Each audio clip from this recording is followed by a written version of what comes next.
EIDL grant. The $10,000 EIDL grant you never got is coming. That's what I've been reporting on this channel for a while. But is it actually coming earlier than I had been reporting? That's what I'm now hearing. I'm reporting in the last 48 hours, if you haven't caught it, that you're going to potentially receive an email from SBA in the next few days, between now and Sunday. And that email will be an invite to send you to a portal, much like the portals of SBA, which I covered in 2020. The portal will have the name of the applicant, the account number, the checking account, routing, and you should confirm that information. When you confirm that information, then they'll set you up to receive the grant. The question is when. My sources say you could be receiving the $10,000 EIDL grant you never got, or the remainder of your $10,000 grant as early as next week. And with that, enjoy this overnight LALATE video on the EIDL grant.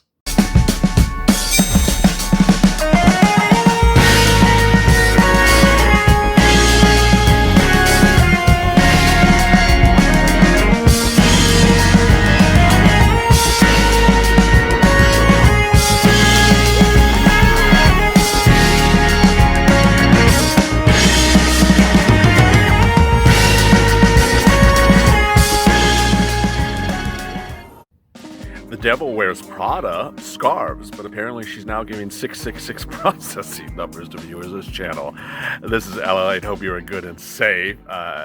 This is an EIDL grant update for today.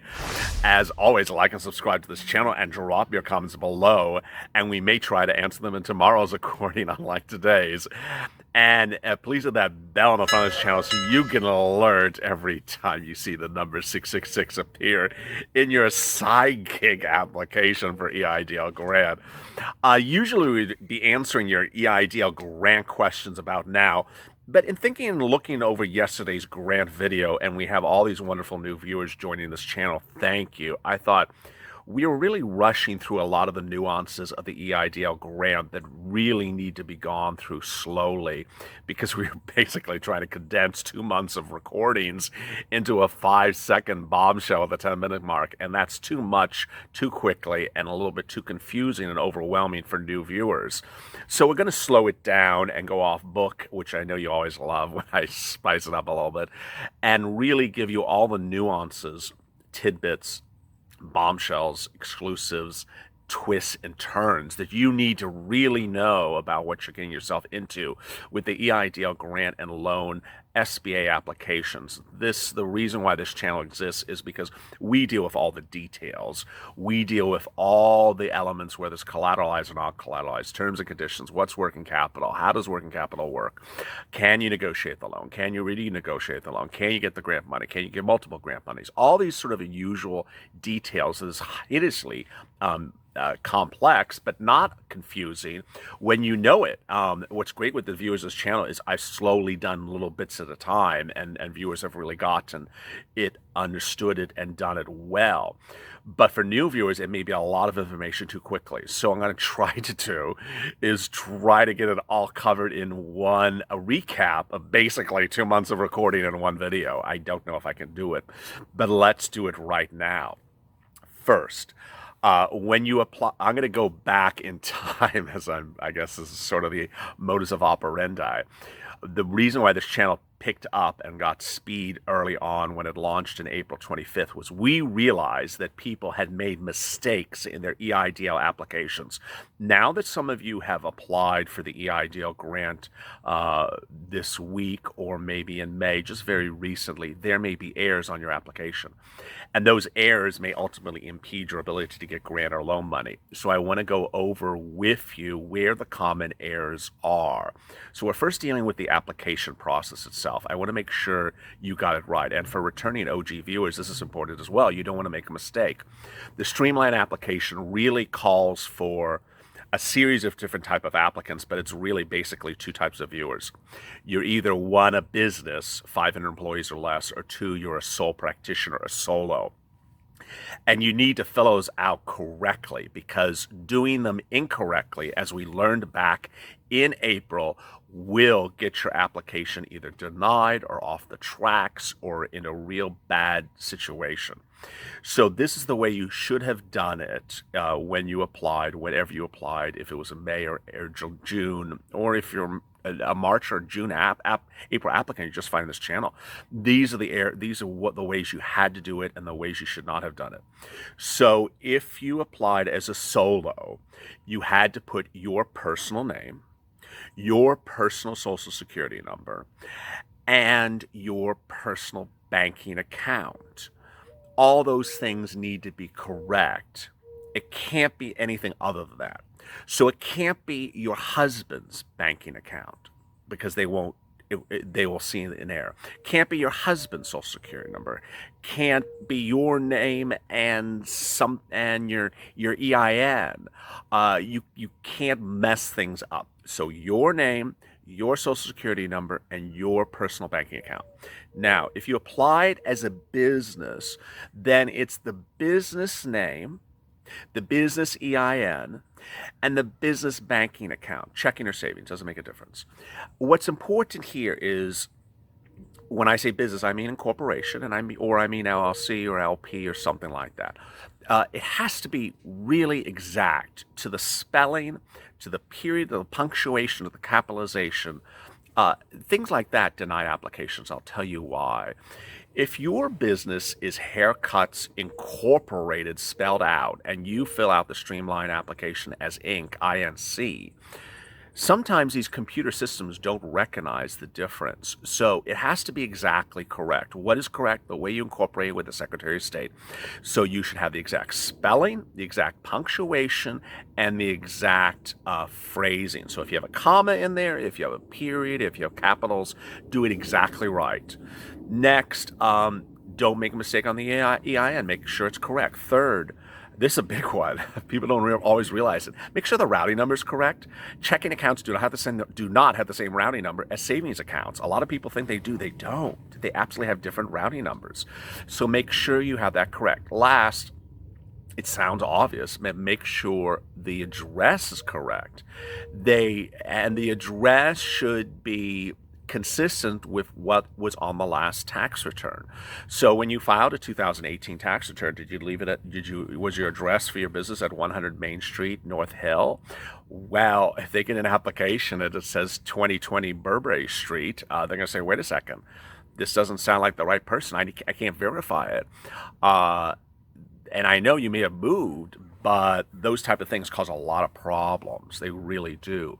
Viewers always ask, how do they confirm the identity? They're computer systems that really cross-check things with Secretary of State information. It's all public cross-checking of computers. Someone asked if Dun & Bradstreet is the basis. No, it's basically that cross-checking. All right, so then when you go to the list of owners, make sure that's correct as well. It's asking for the owner's social security number, so don't put the wrong social security number. Don't put the wrong, name, because they'll find that as well, and then they'll get confused. These are computer systems that do these early items.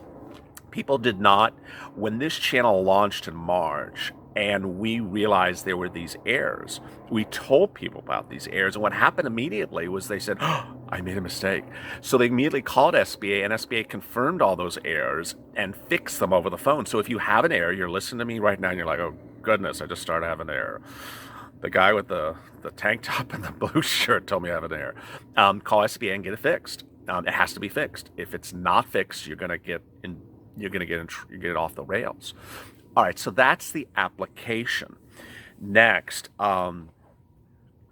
your credit score. If you did not watch our loan video earlier today, I'll drop in the links above. It has to be unlocked. New policy, SBA, it has to be unlocked. So credit scores need to be unlocked. They need to see it. They're going to run your personal credit. If you're new to this channel, sorry to break the news to you. They're going to run the credit, and viewers of this channel had 6 to 12 hard credit pulls with their credit scores dropping 100 points. Yeah. If this all sounds horrible and you're just sort of shocked and in awe, well, this is what this channel has been fixing for months. So I want you to go to SBA. I want you to go to Experian, as I told you before. Look at your credit score. Download it right now. See if there have been any hard pulls from SBA yet. If they haven't, I want you to note that, because if they deny you based upon bad credit, you might see a lot of hard pulls that cause the credit to drop. Third, if you didn't watch our loan video earlier today, I said get that credit score up. All right, so now you have your application on file and it's done correctly. What happens after that? Well, for my OGs, my March, April applicants, you may still, there's a lot of new viewers who have joined this channel. I saw in the comments, there are new viewers who have joined this channel just in the last 24 hours who are March 30th Vortex viewers. I mean, they're new March 30th Vortex. There are people who applied on March 30th, and they're literally just finding this channel now, and my God. So we have been fixing people who filed in these strange dates. The dates are strange, but they filed in these dates of March and April, and for some reason, these particular dates were never processed by SBA. We call them the Vortex. And I expect it to happen with May and June people again. I expect to be the Vortex days. There's something that computers went wrong on those days, on those applications went, sideways and never got processed. So the way you get out of the Vortex, if you are OGs, is we've done all different ways. We said call SBA, email. The best way to get out of Vortex is to call your senator. So you need to contact both of your senators and your House of Representative member right away and say, hey, I applied in March and April. I haven't seen anything with this application. Get me out of this right away. And they will do it. They will get you out of it, and they will get you approved, and they will get you funded within 24 hours. All right, so now we have the next step, which is the amount of the loan. And this is really key. So this is, again, common knowledge, but might be new information for new applicants. How is the loan amount calculated? The loan amount is calculated based upon the information you provide to SBA on the Streamline application, on that application. It is the amount of revenue you put in there and the cost of goods that you put in there. So if you put 0 and 0, your loan offer is going to be 0. And if you don't want a loan, then so be it. But if your it is gross rev, or whatever that word was called, gross rev minus cost of goods sold divided by 2 is your loan amount. So that's the way they process it. Now, if you realize, oh, I made a mistake, I had a lot more revenue and I should have set the number higher, I call SBA and have it fixed. I don't know if they fix it. Of all the subjects we've dealt with on the channel, that is not a subject we've ever had anyone ask about. Can you fix the calculated amount for that? But that's the way they're going to issue the loan amount based upon. So then the next question is, how much money are they going to loan you, and is the loan amount conflicting with other things? And I got a comment about just like 10 seconds ago on a private message from someone saying, does EIDL conflict with this? Does it conflict with that? All right, so does EIDL conflict with PPP? If you're new to this channel, I hate it, PPP. So you need to contact your PPP lender, because that's their job. And if they don't respond to you, well, that's why I told you not to get PPP. Yeah, it does. And I'm not going to go through that. Does EIDL conflict with PUA? No. Does EIDL conflict with unemployment? No. Does EIDL conflict with Main Street Lending Program? No. Does EIDL conflict with anything else that we know of yet? No. Does it conflict with SCARs? Probably. So yeah, you can get EIDL money, and it doesn't conflict with anything but that we know of so far, but PPP. All right, so then there's the grant and the loan, and so a lot of you are starting to ask, because you're new to this channel or just found this channel, is the grant money part of the loan money? No. And there will be SBA officers that answer the phone that are not tier 1, they're tier 1. They're not tier 2, they're tier 1, tier nothing. They'll say that the grant is part of the loan. It is not. When you get a loan offer and your loan document, the loan document will say you're offered $20,000. The loan document is the agreement between the parties. That's the loan amount. So the grant is not part of that amount. It doesn't say anywhere in the contract it's part of the amount.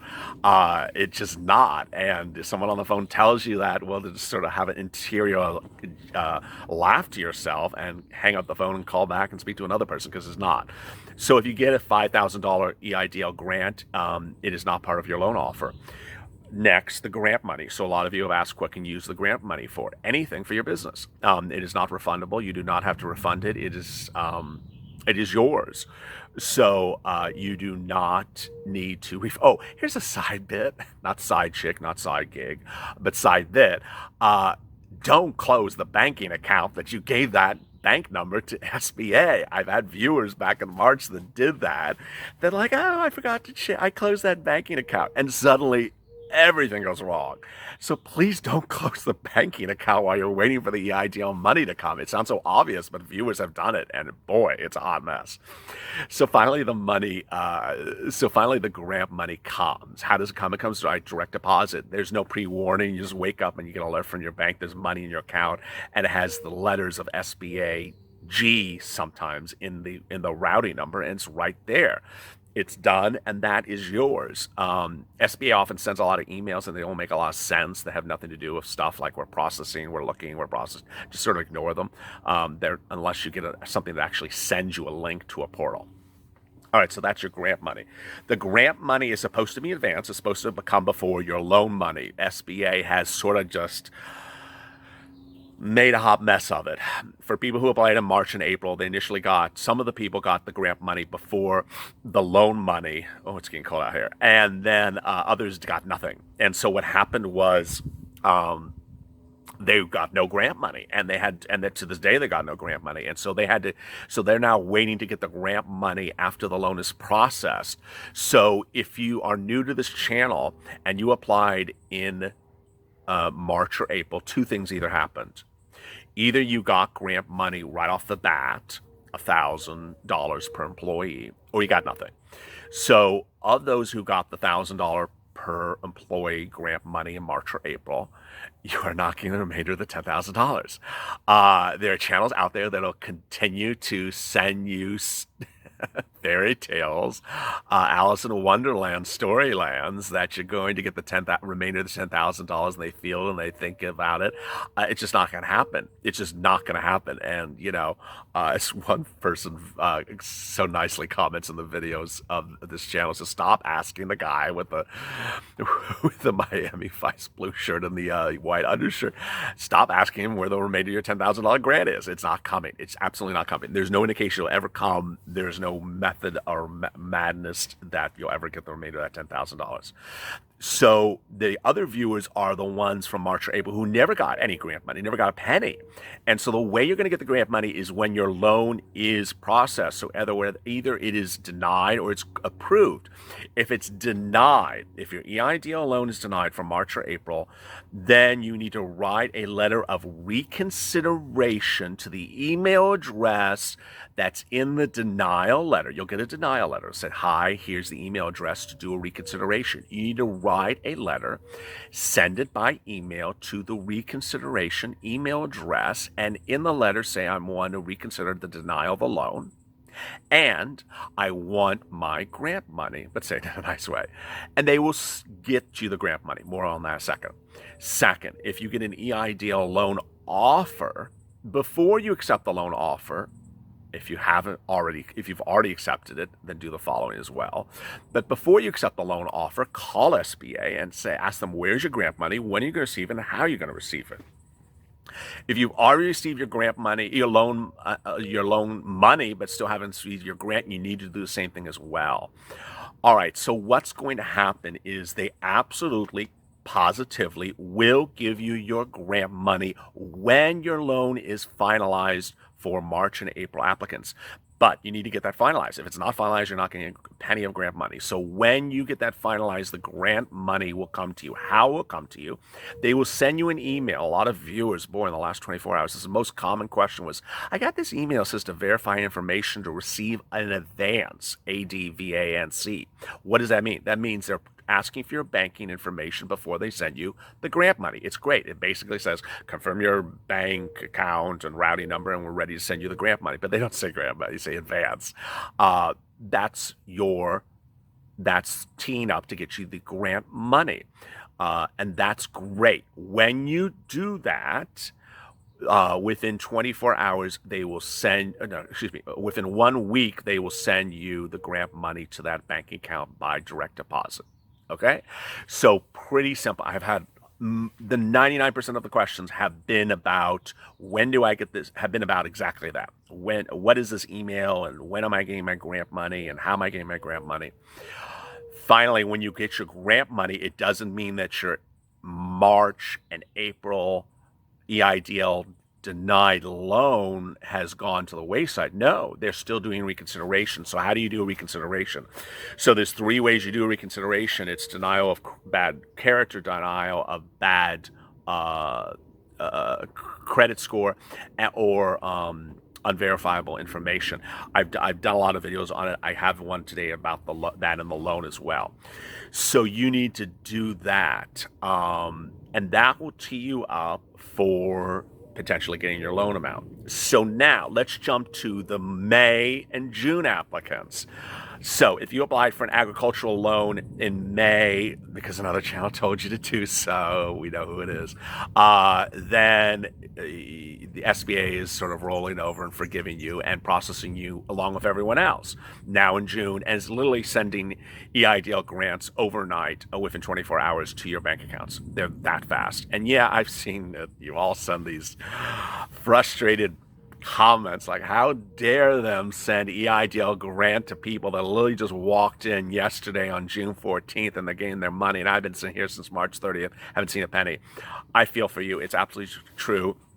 That's why I got so angry in watching that congressional hearing 2 weeks ago, or whenever it was, like you did, that they literally are sort of, praising how well they're doing stuff in June. Well, how about the people in March who haven't helped? And they do feel for you. That's what's sort of different in the last 7 days. Javita Carranza's office does feel for you. They are seeing that this is a very bad situation that they put you in and not processing. And there's some reason for it they will never tell, but it is clearly computer failure. It is some subcontractor that's failed, and for some reason they just haven't gotten to you. All right, so then you'll get your grant money with these May and June applicants very fast. Now, I don't know what's going to happen in a week. It's 24-hour turnarounds now. I mean, in a week, maybe it's a 3-month turnaround. That has been the sort of par for course of the SBA. Things move very quickly early on, and things just go very bad, or things start very slow and then get very bad. I mean, that's what happened before. It was very bad from March 30th to early April, and then middle April, everyone went so smoothly. And then late April even went faster. So it's just like, it's like you file your application the week that everything is working well at that office, and then you file another week when everything's a hot mess, and you're permanently in trouble. Shortly thereafter, you'll get your loan. I have seen no loan offers on the new applications. So we'll update that as we get to it. So now let's get to the your most favorite subject as we hit the, oh my God, the 21-minute mark. See, that's why I did not take comments on this. Side gig, and this is why you had to stay to the very end. Side gig, side chick, side hustle, all those sides, and side of pastrami, side of macaroni and cheese. So you can apply for the EIDL grant if you applied before, if the following situation is true, as I've discussed before, but I want to go over a little bit more detail. So if you applied for your business with its EIN, its incorporation back in March and April, and you went through that process, now if you are also a solo and you have a Schedule C as a solo, the solo can apply now with your Social Security number and your solo and be ready to provide the Schedule C that supports your contention. It's also the reverse. So if the solo applied before, but you didn't apply for the business can apply now. It has to be inherently correlated with financial documents from 2019. If it's not evidence in 2019 tax returns, you're going to get fried. You're absolutely going to get fried. So be sure that you are that way. Some viewers have asked this question: what if I have multiple Schedule Cs? Each Schedule C gets to apply? No, it's all you. So if you have Schedule C for painter, Schedule C for stucco guy, and Schedule C for carpenter, I mean, what's the logic of that? You think you're actually going to put your name 3 times on 3 applications and your Social Security number on 3 applications? applications? No. I mean, they're going to laugh at you. It's ridiculous. No, it's one version of you. It's not three. That's why people have separate corporations and separate LLCs. That's the purpose of things for being separate. So, for example, if you have a car dealership incorporated and you also have a shoe manufacturing business LLC, well, they can separately apply for the grant if they were and loan if they were separately impacted by COVID-19. It's as simple as that. Some viewers have asked like these insanely confusing tax questions, which I'm really not going to get into, like, can a solo have employees? I don't know how you're doing your tax return, but if you're a solo and you're paying payroll tax as a solo, well then, try what you can try, but it just sounds really weird that you have a solo business and you have employees. Understand what employees means and understand what independent contractor means. There's another channel out there that said independent contractor can be you and your wife. No, it can't. Independent contractor means it's a Schedule C operation.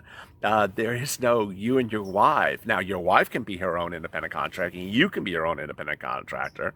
But it's the same notion as another channel that said, okay, Uber and Lyft drivers, an Uber driver can have 10 employees. No, you're one person driving a car. What craziness is that? Yeah, you can drive yourself to jail with that one.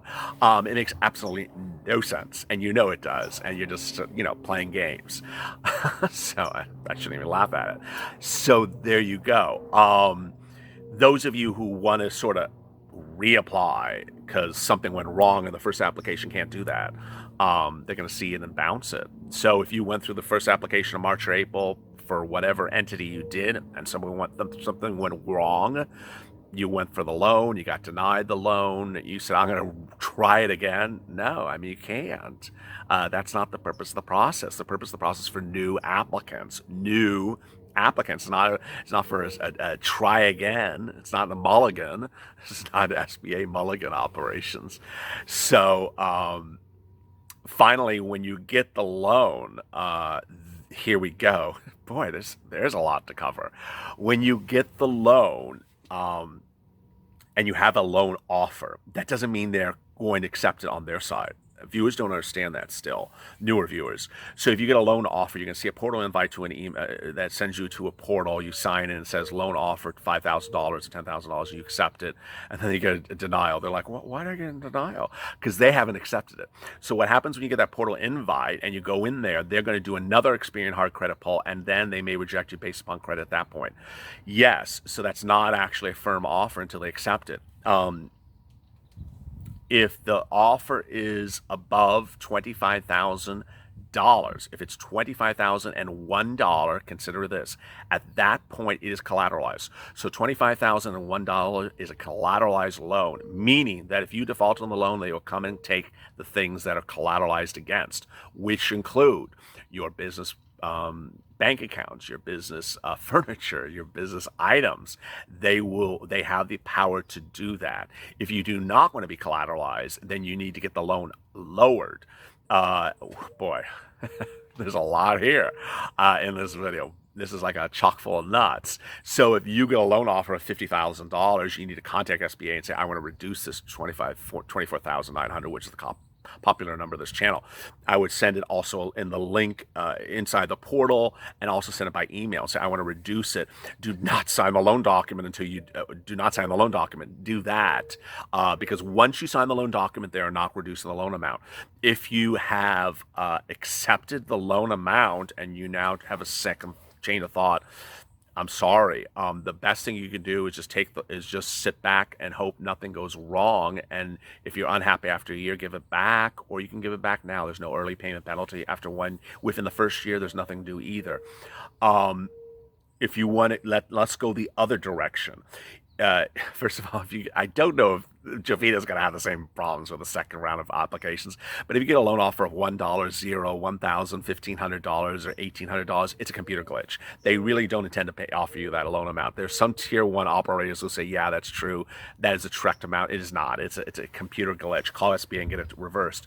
But you can negotiate the loan amount up. So the way you negotiate the loan amount up is the same way I just told you, the same places in the portal, email, and call SBA. Indicate to them why you need a higher loan amount, what the larger loan amount is based upon, and what financial documents you have to support that larger loan amount, and do it based upon a calculation. So if it's $200 a month for payments versus $179, explain why you can afford $200 versus $179. They want to loan more money. That's actually their sort of operational thought. So they want to loan more money. They're not adverse to it. Finally, when the loan document comes, you will sign the loan document.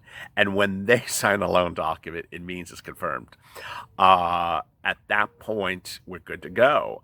And if you have more questions to today's video, drop them in the comments below by 2 p.m. Pacific Standard Time tomorrow, and I'll try to answer them at that time. As always, save LA for more.